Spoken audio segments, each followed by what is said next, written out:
Hey, welcome back to Why I Hate Being a Wife.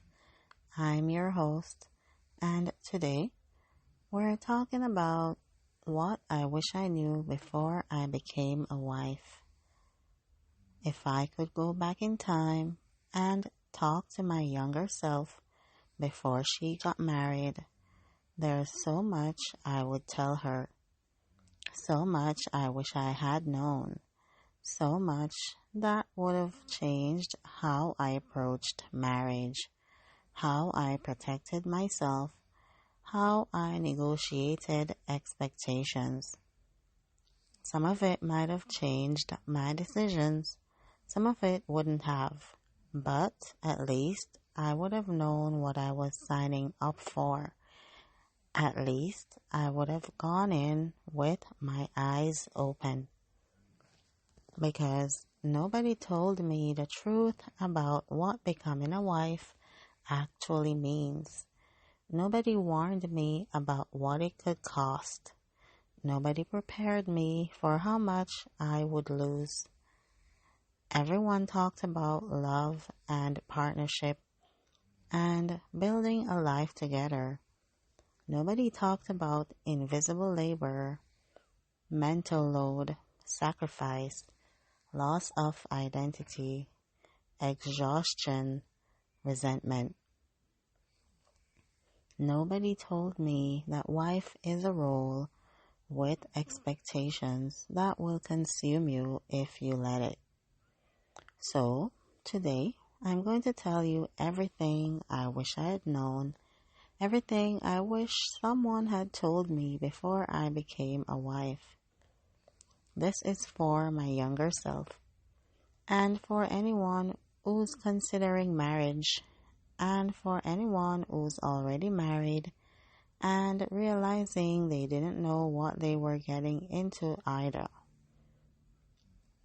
Let me start with the biggest thing I wish I'd known.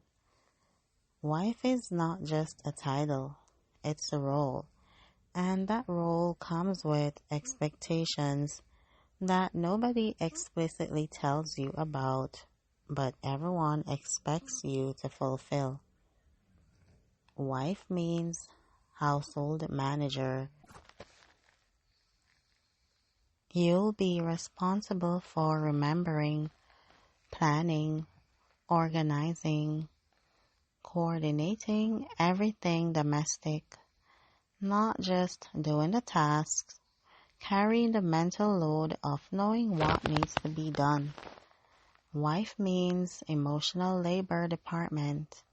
You'll manage everyone's feelings. You'll smooth over conflicts. You'll be the one everyone comes to with their problems. You'll carry everyone's emotional needs while your own gets pushed aside. Wife means default parent if you have kids.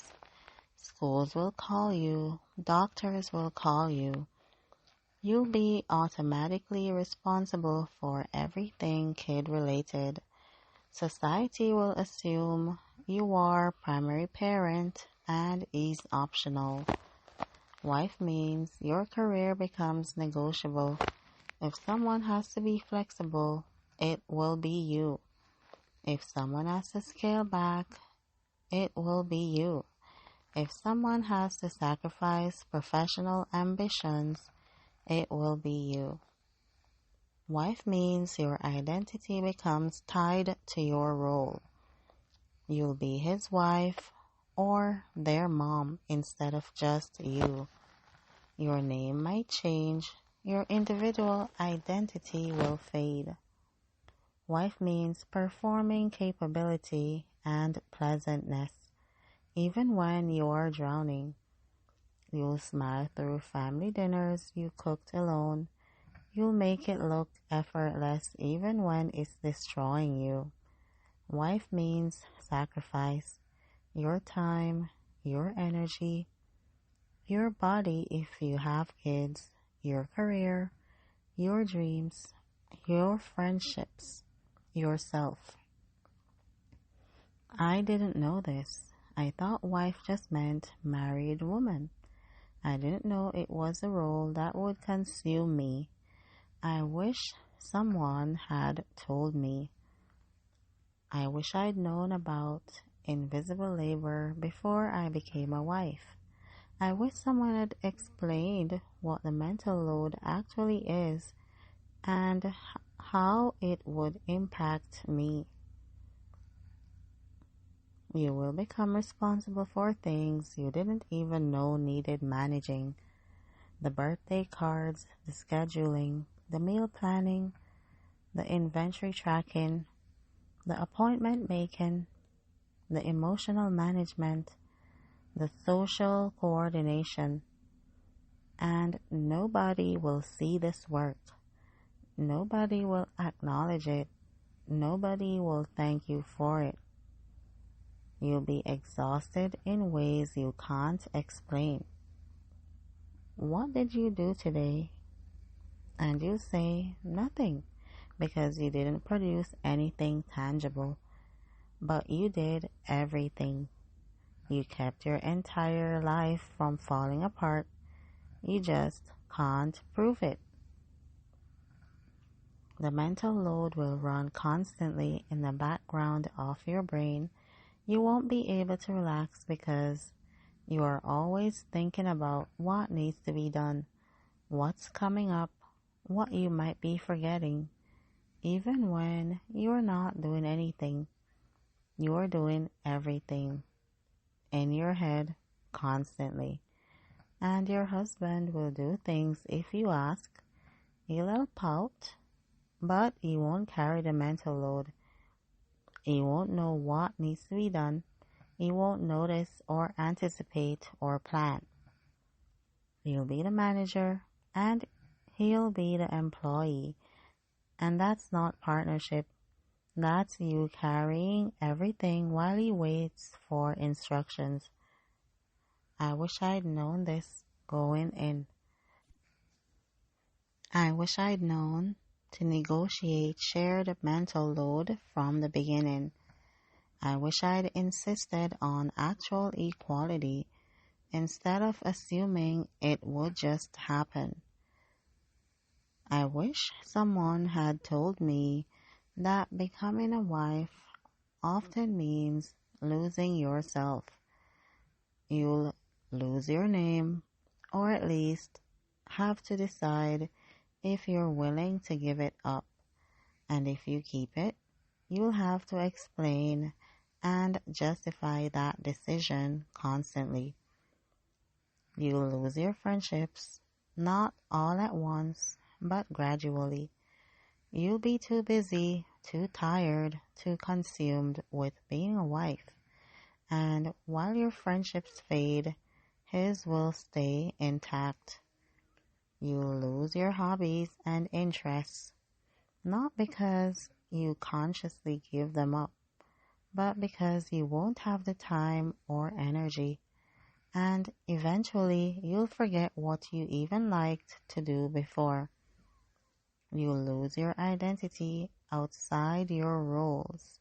You'll become wife and mom and forget who you really are, what you really like, what you really want, what you dream about, what makes you you. You lose your sense of self when everyone calls you by your role instead of your name, when your entire identity becomes about what you do for others. You stop being a full person. You become a function. And here's what nobody tells you. You won't even realize it's happening until it's already happened. The loss is gradual, invisible, and by the time you notice, you are so deep in it that you don't know how to find yourself again. I wish I'd known to protect myself, to keep my name if it mattered to me, to protect my friendships fiercely, to maintain my hobbies, to refuse to let my entire identity be consumed by my roles. I wish I'd known to fight to stay myself because nobody else was going to fight for me. I wish I'd known that marriage is not naturally equal, that even with the best intentions, even with a good guy, the division of labor will not be 50-50. You will do more domestic labor, more emotional labor, more sacrifice, more adjusting, more compromising. Even if he's willing to help, you'll still be the manager. You'll still carry the mental load. You'll still be responsible for noticing, planning, remembering. Even if he's a good dad, you'll still be the default parent. You'll still be the one schools call. You'll still carry more of the parenting responsibility. Even if you both work, your career will be treated as more flexible, more expendable, more negotiable. The inequality is baked into societal expectations. It's the default, and it takes active, constant effort to fight against it. And here's the thing. Most men don't see the inequality. They think they're doing their share because they're doing more than their fathers did. They don't see the invisible labor. They don't understand the mental load. They genuinely believe it's equal. So, you'll be frustrated and exhausted by inequality while he's defensive and confused about what more you want from him. I wish I'd known to negotiate expectations explicitly before marriage, to talk about mental load, not just task distribution, to discuss whose career would take priority and why, to set up systems for actual equality instead of assuming it would just work out. Because it won't just work out, not without intentional structure and ongoing negotiation. I wish I'd known that if someone has to sacrifice in the marriage, it will almost always be you. If someone moves, it'll be you. If someone pauses their career, it'll be you. If someone scales back ambitions, it'll be you. If someone puts dreams on hold, it'll be you. Your body will change if you have kids permanently. His won't. Your career trajectory will be impacted. His probably won't. Your social life will disappear. His will stay intact. Your identity will be consumed by your roles. His will remain. The sacrifice culture is real, and it always falls on women. And everyone will frame this as choice, as what works for your family, as mutual decisions. But it's not really choice when all the pressure, all the expectations, all the financial realities push you in one direction, when his career is sacred and yours is negotiable. When society judges you harshly for not sacrificing, but judges him not at all for not sacrificing.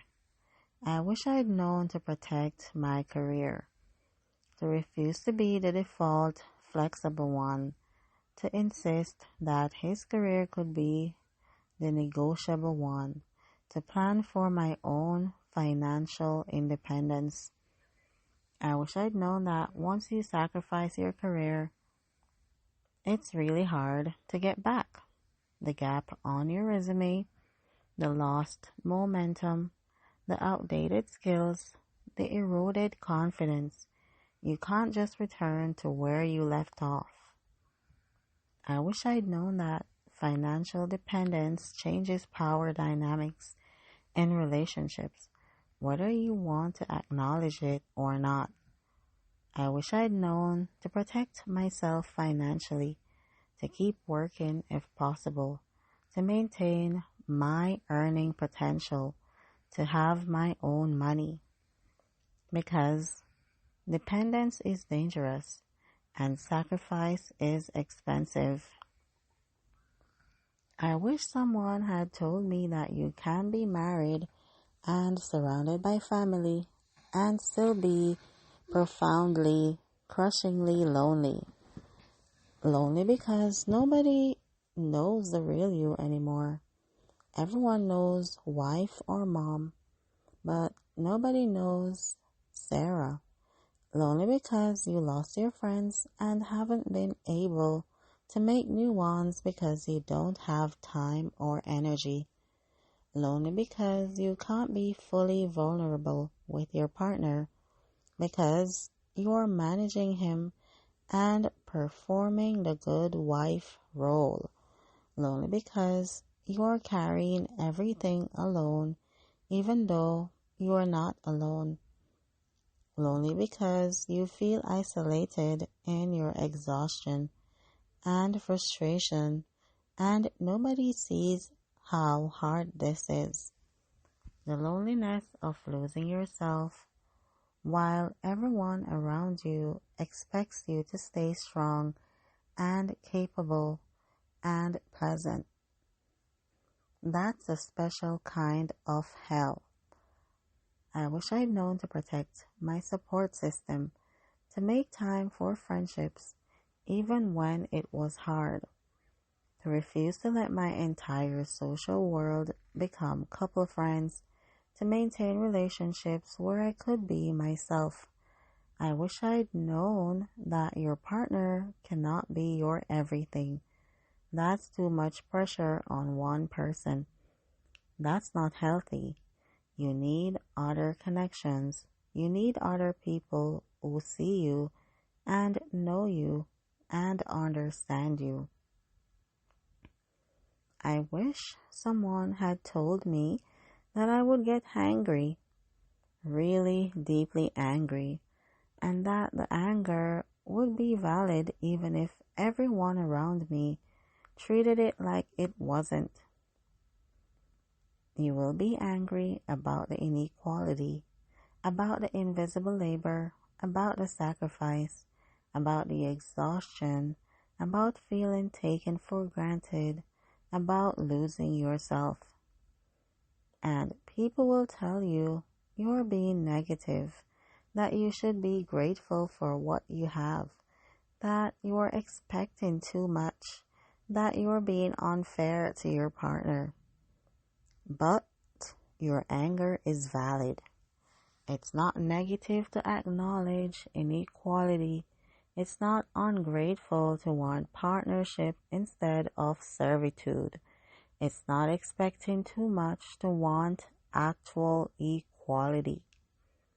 You are allowed to be angry. You are allowed to be frustrated. You are allowed to resent the unfairness. And your anger doesn't make you a bad wife. It doesn't make you ungrateful. It doesn't make you wrong. It makes you human.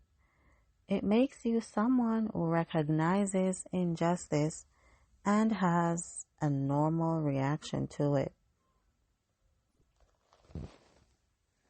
I wish I had known that I didn't have to swallow my anger, that I didn't have to perform gratitude for inequality, that I was allowed to speak up, to demand more, to refuse to accept the unacceptable.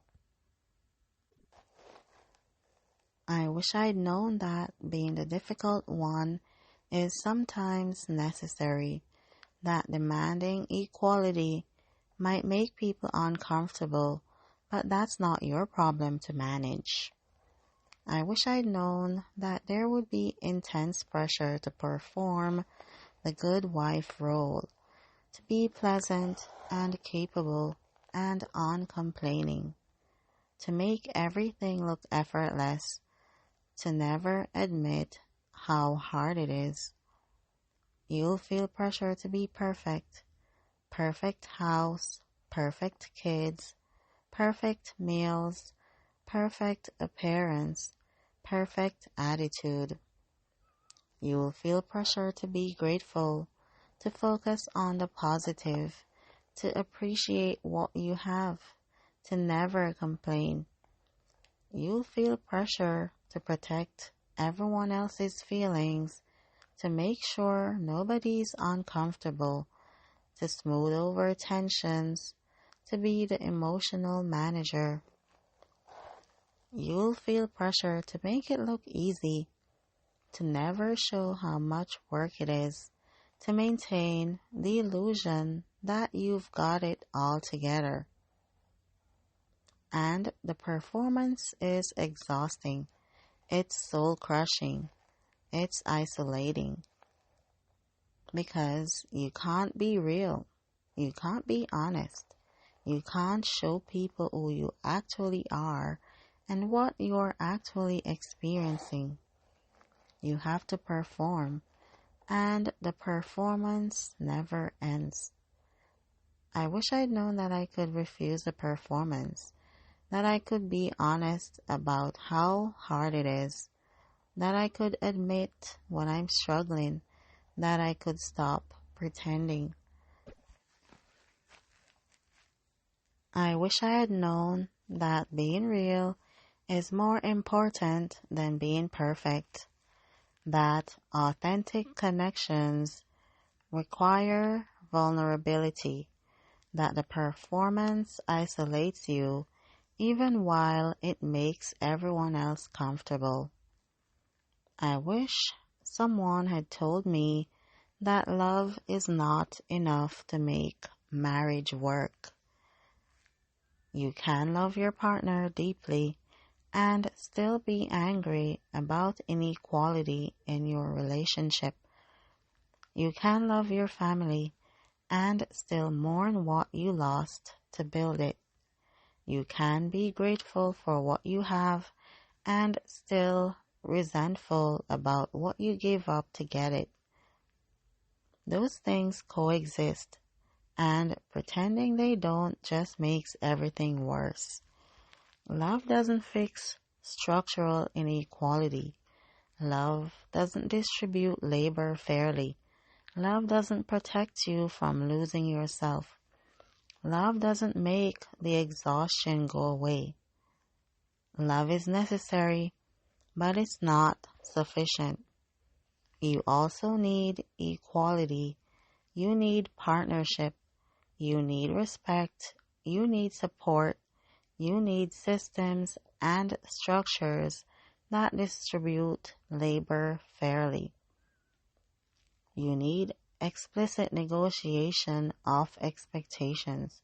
You need ongoing communication. You need both people actively working to maintain balance. Love makes you want to be together, but it doesn't tell you how to be together fairly. I wish I'd known that loving someone doesn't mean you have to sacrifice everything. That love should be met with equal sacrifice from your partner. That love should include respect and equality and actual partnership. Here's something I wish I'd known. You don't have to follow the traditional wife script. You can change it.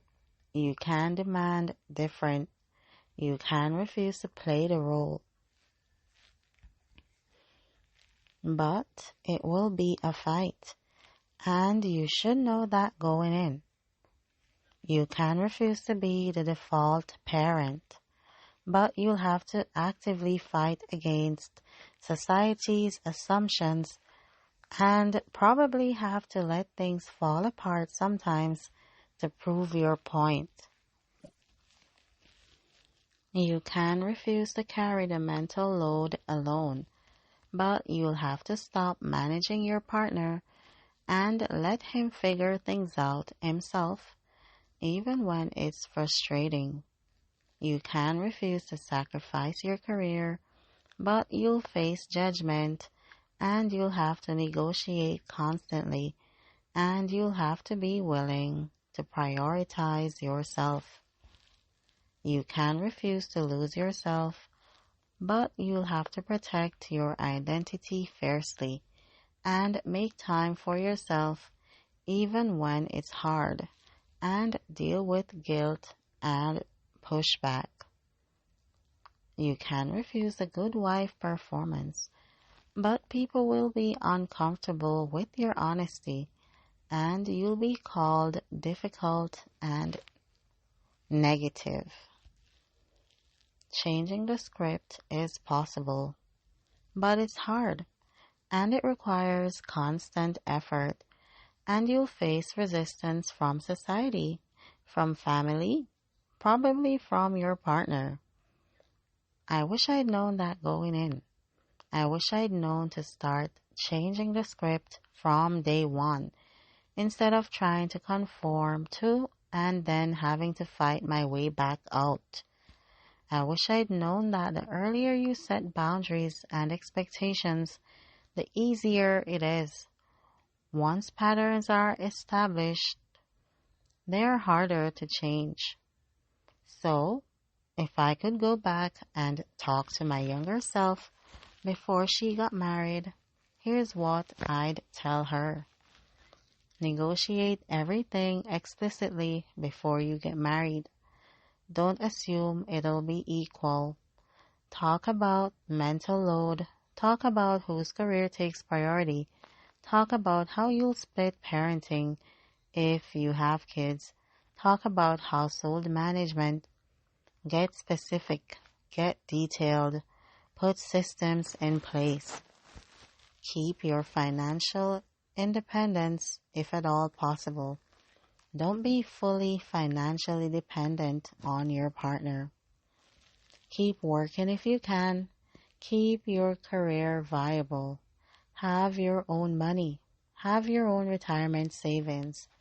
Protect yourself. Don't sacrifice your career without a plan. If you do decide to pause or scale back your career, make sure you have a plan for getting back. Make sure you are maintaining skills.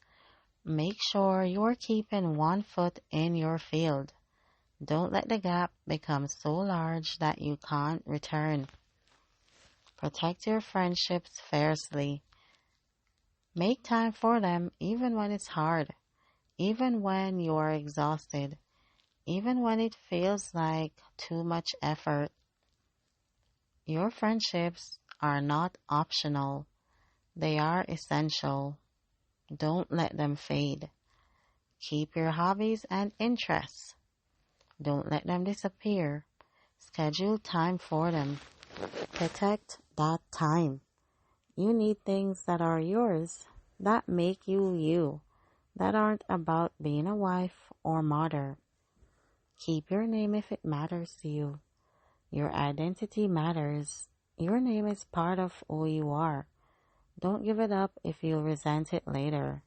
And don't let anyone make you feel bad for keeping it. Demand equal partnership from day one. Don't settle for being the manager while he's the employee. Insist that he carry half the mental load. Insist that he notice and plan and take initiative. Don't accept anything less than actual equality. Don't be afraid to be difficult. Demanding equality makes people uncomfortable. Pushing back against expectations makes you difficult, but difficult is better than erased. Be difficult. Demand what you deserve. Your needs matter as much as everyone else's. You are not selfish for having needs. You're not selfish for wanting time for yourself. You're not selfish for prioritizing your career your dreams, your needs matter. Don't forget that. You can't say no to obligations, to expectations, to performing the good wife role, to sacrificing when you don't want to. You can say no, and you should practice saying it. Protect yourself financially, emotionally, and identity-wise, because marriage will ask you to give up all of those things if you let it. Don't let it. Protect yourself. It's okay to change your mind about what you want and what you are willing to sacrifice, about what kind of marriage you want. You are allowed to change your mind. You are allowed to want different than what you agreed to before. You don't have to be perfect. You don't have to have it all together. You don't have to make it look effortless. You are allowed to struggle. You are allowed to admit it's hard. You are allowed to be human. And if it's not working, you're allowed to leave. Marriage is not a prison sentence. If you're miserable, if the inequality is unbearable, if you've lost yourself completely, you are allowed to leave. You are allowed to choose yourself. But I'd also tell my younger self this. Marriage can be beautiful. It can be. Partnership, when it's real partnership, is wonderful. Building a life with someone you love can be fulfilling and joyful. Family, if you choose to have one, can be amazing, even with all the sacrifice and exhaustion. There's joy there too. But it's also really fucking hard. Harder than anyone tells you. Harder than you can imagine. You can love your family and still mourn parts of your old life. You can be grateful for what you have and still be angry about what it cost you. You can want to stay married and still hate being a wife. Those contradictions are normal. Those complicated feelings are valid. You don't have to choose between loving your family and being angry about inequality. You don't have to choose between gratitude and resentment. You can feel all of it at once. And feeling angry or frustrated or exhausted doesn't make you a bad wife. It doesn't make you ungrateful. It doesn't make you a bad person. It makes you human.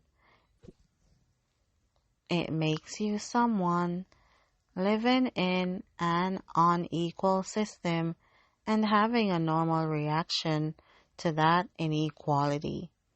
So, be kind to yourself. Be honest with yourself. Don't judge yourself for your feelings. And know that you are not alone. So many women are experiencing exactly what you're experiencing.